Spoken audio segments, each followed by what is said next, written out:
নমস্কার বন্ধুরা, আমি সঞ্জিত সরকার আর তোমরা দেখছো সঞ্জিত স্টাডি সেন্টার। আজকের এই ভিডিওটি গুরুত্বপূর্ণ হতে চলেছে ক্লাস 10 অর্থাৎ দশম শ্রেণীর ছাত্রছাত্রীদের জন্য যারা 2027 সালে মাধ্যমিক পরীক্ষা দিতে চলেছো। আজকের এই ভিডিওতে তোমাদের কিন্তু ফার্স্ট ইউনিট টেস্টের কিন্তু গুরুত্বপূর্ণ ভূগোল বিষয়ে সাজেশন তুলে ধরতে চলেছি। তোমাদের ভূগোলের দুটি অধ্যায় পরীক্ষা হবে, একটি প্রাকৃতিক ভূগোল, একটি আঞ্চলিক ভূগোল। প্রাকৃতিক ভূগোলের অধ্যায় হচ্ছে বহির্জাত প্রক্রিয়া ও তাদের দ্বারা সৃষ্ট ভূমিরূপ, যেখানে নদী, হিমবাহ, বায়ু নিয়ে তোমরা জানতে পারবে। আর আঞ্চলিক ভূগোলে রয়েছে কিন্তু ভারতের ভূমিকা এবং ভারতের প্রাকৃতিক পরিবেশ। তো এই পার্টের উপর ভিত্তি করে গুরুত্বপূর্ণ 2 নম্বর, 3 নম্বর এবং 5 নম্বরের প্রশ্নগুলো তুলে ধরবো। এই প্রশ্নগুলো সঠিকভাবে তোমরা অনুশীলন করলে শুধুমাত্র প্রথম ইউনিট টেস্টই নয়, তোমাদের টেস্ট এবং ফাইনালের জন্য তোমরা কিন্তু অনেকাংশে এগিয়ে থাকবে। ফাইনালের আগে যদিও প্রশ্ন কিন্তু অনেকটা কেটে ছেটে দেবো, কিন্তু তার আগে এই প্রশ্নগুলো তোমাদের করতে হবে, কারণ প্রত্যেকটা স্কুলে এক একজন টিচার এক এক রকম মানসিকতা নিয়ে প্রশ্ন করে থাকবে। তাই সবার আগে তোমাদের গৃহ শিক্ষকেরা, তোমাদের স্কুল শিক্ষকেরা যে প্রশ্নগুলো ক্লাসে করিয়েছে সেগুলোকে সবার আগে গুরুত্ব দেবে। তারপরেকার এই সাজেশন দেখবে, উপকার কিন্তু অবশ্যই পাবে। আর তোমরা অবশ্যই সাজেশন দেখলে বুঝতে পারবে এই প্রশ্নগুলো তোমাদের কতটা চেনা। তো তোমরা এটা অবশ্যই কমেন্ট করে জানিও।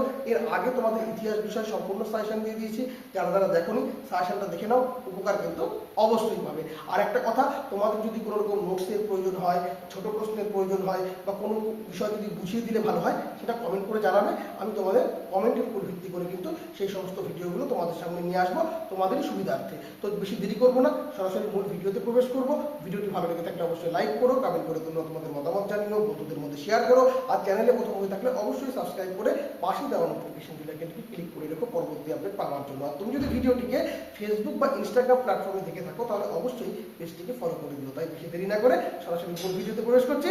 সকলে চলো আমার সঙ্গে, আর কিছুটা সময় কাটাও, উপকার অবশ্যই করবে। তো চলো শুরু করা যাক আজকের এই গুরুত্বপূর্ণ ভিডিওটিকে। বন্ধুরা, তোমাদের দশম শ্রেণীর প্রথম পরীক্ষায় কিন্তু দুটি অধ্যায় পরীক্ষা হচ্ছে। প্রথম অধ্যায় বহির্জাত প্রক্রিয়া ও তাদের দ্বারা সৃষ্ট ভূমিরূপ, এবং পঞ্চম অধ্যায় ভারতের ভূমিকা ও ভারতের প্রাকৃতিক পরিবেশ। তোমাদের ফুল মার্কস থাকছে 40। তোমাদের এমসিকিউ অর্থাৎ মাল্টিপল চয়েস কোশ্চিন 4টি করে অপশন থাকবে, সঠিক উত্তরটি পছন্দ করে তোমাকে লিখতে হবে। এখানে থাকছে 8 নাম্বার, প্রথম অধ্যায় থেকে 4টি থাকবে এমসিকিউ এবং পঞ্চম অধ্যায় থেকে 4টি থাকবে। এসিকিউ সেম 8 নাম্বার থাকছে, প্রথম অধ্যায় থেকে 4টি থাকবে, পঞ্চম অধ্যায় থেকে 4টি থাকবে। মার্কস 2 প্রতিটি অধ্যায় থেকে, প্রথম অধ্যায় এবং পঞ্চম অধ্যায় থেকে কিন্তু দুটি দুটি করে প্রশ্নের উত্তর তোমাদেরকে করতে হবে, অর্থাৎ 4টি প্রশ্নের উত্তর করতে হবে 2 নম্বরের। 3 নাম্বার মার্কসে কিন্তু প্রথম অধ্যায় থেকে একটি 3 নাম্বার মার্কসের উত্তর করতে হবে এবং পঞ্চম অধ্যায় থেকে একটি 3 নাম্বার মার্কসের উত্তর করতে হবে, বুঝতে পেরেছো? এবং 5 নাম্বারের ক্ষেত্রেও তাই, প্রথম অধ্যায় থেকে একটি 5 নাম্বার করতে হবে এবং পঞ্চম অধ্যায় থেকে একটি 5 নাম্বার উত্তর করতে হবে। এই টোটাল তোমাদের 40 নাম্বার কিন্তু পরীক্ষা দিতে হবে। এবং খুব ভালো করে প্রস্তুতির জন্য আজকের এই সাজেশনটা তোমাদের দেখা এবং আমার বলা কথাগুলো শোনা কিন্তু অত্যন্ত জরুরি। শেষ অবধি আমার সঙ্গে থাকলে উপকার কিন্তু অবশ্যই পাবে, অনেক রকম কিন্তু ট্রিক্সও তোমরা অবশ্যই পাবে। প্রথমেই ফার্স্ট চ্যাপ্টার বহির্জাত প্রক্রিয়া ও তাদের দ্বারা সৃষ্ট ভূমিরূপ থেকে মান 5-এর যে প্রশ্নগুলো দেখবে, আমি টপিক অনুযায়ী তোমাদের প্রশ্নগুলো বলছি। প্রথমে নদীর কাজ নিয়ে দেখো, নদীর ক্ষয় ও সঞ্চয় কার্যের ফলে সৃষ্ট 3টি ভূমিরূপ চিত্রসহ বর্ণনা দাও। মাথায় রাখবে সঞ্চয় কার্য গত বছর চলে এসেছে, তাই ক্ষয় কার্যটা তোমাদেরকে ভালো করে পড়তে হবে। আর এই নোটটা ঠিকঠাক করে তৈরি করলে তোমরা বেশ কিছু পয়েন্ট এখানে পেয়ে যাচ্ছ। কী কী?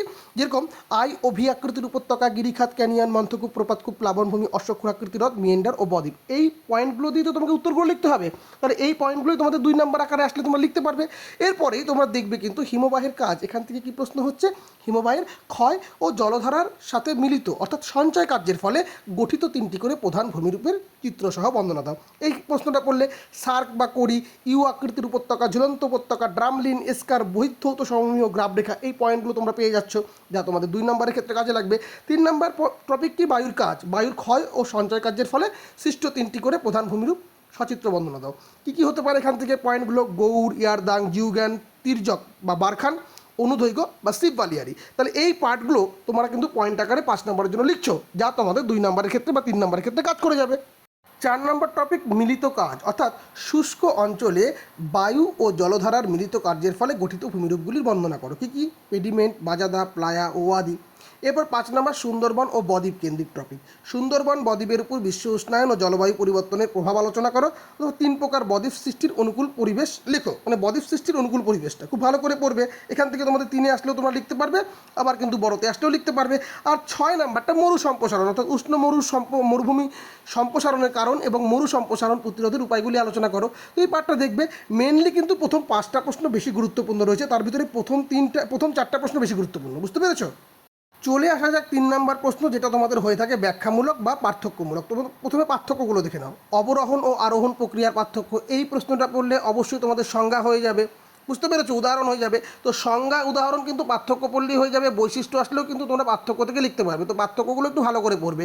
গিরিখাত ও ক্যানিয়ন, অনুদৈর্ঘ্য বা সিপ ও তির্যক বা বারখান বালিয়ারি, ইয়ারদাং ও জিউগ্যান, নদী ও হিমবাহ উপত্যকা, রসেমতানে ও ড্রামলিন, উপনদী ও শাখা নদী, পলল ব্যাজনী ও বদ্বীপ। এই পার্থক্যগুলোকে খুব ভালো করে দেখবে। ব্যাখ্যামূলক কোনগুলোকে দেখবে, যেরকম তোমরা দেখবে বা যুক্তিধর্মী প্রশ্নগুলো, পৃথিবীর সব স্থানে হিমরেখা একই উচ্চতায় থাকে না কেন, ঝুলন্ত উপত্যকায় কেন জলপ্রপাত সৃষ্টি হয়, ক্রেভাস ও ব্রাকস্টোন পর্বতারোহীদের কাছে বিপজ্জনক কেন, মরু অঞ্চলে বায়ুর কাজের প্রাধান্য কেন বেশি, বদ্বীপ সব নদীর মোহনায় গড়ে ওঠে না কেন, নদী কী কী পদ্ধতিতে ক্ষয় ও বহন কাজ সম্পন্ন করে। এই প্রশ্নগুলো পড়লেই হবে। 2 নম্বরের যে টিকাগুলো দেখবে তার জন্য যে টপিকগুলো দেখবে, প্রথমে মূল প্রক্রিয়া অর্থাৎ অবরোহণ, আরোহণ, পর্যায়ন, বহির্জাত প্রক্রিয়া, নগ্নীভবন এবং নদীর ষষ্ঠঘাতের সূত্র। নদী থেকে কি দেখবে? নদী অববাহিকা, ধারণ অববাহিকা, জলবিভাজিকা, নদী সঙ্গম, কিউসেক ও কিউমেক, খাড়ি, পিল, করশন।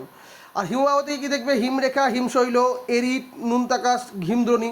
বায়ু থেকে দেখবে ইনসেলভাস, লোয়েস সমভূমি, হামাদা, রেগ, মরুদ্যান, ধ্রিয়ান। বদ্বীপ থেকে দেখবে পাখির পায়ের মতো বদ্বীপ, যেগুলো মিসিসিপি, মিসৌরি, করাতদাত বদ্বীপ, ধনুকাকৃতি বদ্বীপ। আর অন্যান্য কি? অবকর্ষ, ঘর্ষণ প্রক্রিয়া, প্রপাতকূপ, মিয়েন্ডার ও প্লাবনভূমি। এই পার্টগুলো তোমাদের দেখতে লাগবে। আর এই প্রশ্নগুলো শুধুমাত্র প্রথম ইউনিট টেস্টের জন্য নয়, তোমাদের টেস্ট এবং ফাইনালের জন্য কিন্তু সমানভাবে কার্যকরী। তাই প্রথম থেকে এই প্রশ্নগুলো রেডি রাখলে তোমরা কিন্তু অনেকটাই ফাইনাল এবং টেস্টের জন্য এগিয়ে থাকবে।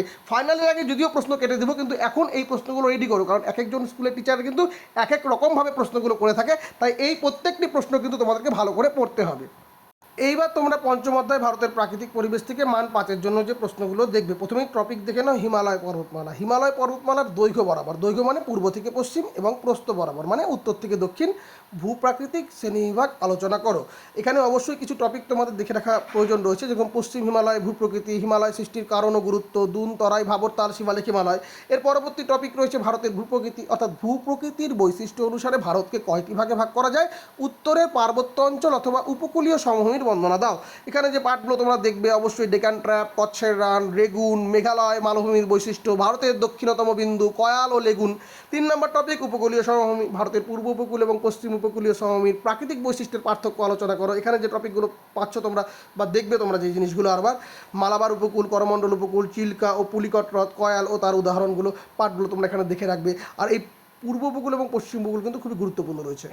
এবার নদ নদী টপিক থেকে দেখবে উত্তর ভারত ও দক্ষিণ ভারতের নদ নদীর প্রাকৃতিক বৈশিষ্ট্যের তুলনা করো। আর এখানে তোমাদের যে জিনিসগুলো দেখা অবশ্যই উচিত, নর্মদা ও তাপি কেন পশ্চিম বাহিনী, মোহনায় বদ্বীপ গড়ে ওঠেনি কেন, মানে এই সমস্ত ইয়েতে মোহনাতে, দক্ষিণ ভারতের পূর্ব ও পশ্চিম বাহিনী নদীর পার্থক্য, নদী সঙ্গম, বহুমুখী নদী পরিকল্পনা গুরুত্ব। এই পার্টগুলো তোমায় দেখতে লাগবে কিন্তু অবশ্যই, টপিক ধরে ধরে বলছি যেহেতু, তো টপিকের ভিতরে ব্যাকেটে থাকা প্রশ্নগুলো অবশ্যই তোমরা কিন্তু দেখবে। তারপরে জলসেচ থেকে তোমরা দেখবে ভারতের জলসেচ ব্যবস্থার সংক্ষিপ্ত পরিচয় দাও, অর্থাৎ উত্তর ভারতের নলকূপ বা খাল সেচ এবং দক্ষিণ ভারতের জলাশয় সেচ অধিক প্রচলিত কেন, জলবিভাজিকা উন্নয়ন। এই পার্টগুলো কিন্তু তোমার দেখতে লাগবে। মৃত্তিকা থেকে ভারতের যে কোনো 2 প্রকার মৃত্তিকার উৎপত্তি ও বৈশিষ্ট্য আলোচনা করো, বা মৃত্তিকার শ্রেণীবিভাগ আলোচনা করো, যে কোনো তারপর 2টি বৈশিষ্ট্য মৃত্তিকার বৈশিষ্ট্য আলোচনা করো, এরকম প্রশ্ন আসতে পারে। এখানে তোমরা অবশ্যই ল্যাটেরাইট মৃত্তিকার বৈশিষ্ট্য, মৃত্তিকা ক্ষয়ের কারণ ও ফলাফল, মৃত্তিকা সংরক্ষণ পদ্ধতি, ধাপ চাষ ও ফালি চাষ, এই জিনিসগুলো কিন্তু দেখবে। এরপরে স্বাভাবিক উদ্ভিদ টপিক থেকে স্বাভাবিক উদ্ভিদ কাকে বলে, ভারতের স্বাভাবিক উদ্ভিদের শ্রেণীবিভাগ করো এবং যে কোনো 2 প্রকারের বর্ণনা দাও। স্বাভাবিক উদ্ভিদের উপর জলবায়ুর প্রভাব, ম্যানগ্রোভ বা লবণাম্ব উদ্ভিদের বৈশিষ্ট্য, অরণ্য সংরক্ষণের উপায়। আর জলবায়ু থেকে জলবায়ুর প্রধান বৈশিষ্ট্যসমূহ আলোচনা করো, যেগুলো আমি 3 নম্বর ভিতরে দিয়েছি। আবার মানে এই প্রশ্নগুলো কিন্তু 3 নম্বর ভিতরে কয়েকটা আছে, 5 নম্বরগুলো দেখলে 3 নম্বরগুলো হয়ে যাবে, মানে প্রশ্নগুলো রিপিট করা আছে 3 নম্বরে। তো দেখে নাও এখানে যে প্রশ্নটা রয়েছে, ভারতের জলবায়ুর প্রধান বৈশিষ্ট্য আলোচনা করো, যেমন ভারতের জলবায়ুতে মৌসুমী বায়ুর প্রভাব, হিমালয় পর্বতের প্রভাব, মৌসুমী বায়ুর উপর জেট বায়ুর প্রভাব। এই পার্টগুলো কিন্তু গুরুত্বপূর্ণ, এগুলো 3-এও আসতে পারে, 3-এও কিন্তু আমি এটা আলোচনা করেছি, একটু দেখতে পাবে তোমরা। তো এই প্রশ্নগুলো তোমাদের কিন্তু ভারতের প্রাকৃতিক পরিবেশ থেকে পড়তে হবে 5 নম্বরের জন্য। 3 নম্বরের ক্ষেত্রে পাঠ্যক্রমূলক প্রশ্নগুলো দেখে নাও। মালনাদ ও ময়দান, ভাঙ্গর ও খাদার, পূর্বঘাট ও পশ্চিমঘাট পর্বতমালা, সামাজিক বনসৃজন ও কৃষি বনসৃজন, খারিফ শস্য ও রবি শস্য, ক্রান্তীয় চিরহরিত উদ্ভিদ ও ক্রান্তীয় পর্ণমোচী উদ্ভিদ বা অরণ্য। বুঝতে পেরেছো? এই পার্থক্যগুলো পড়তে হবে।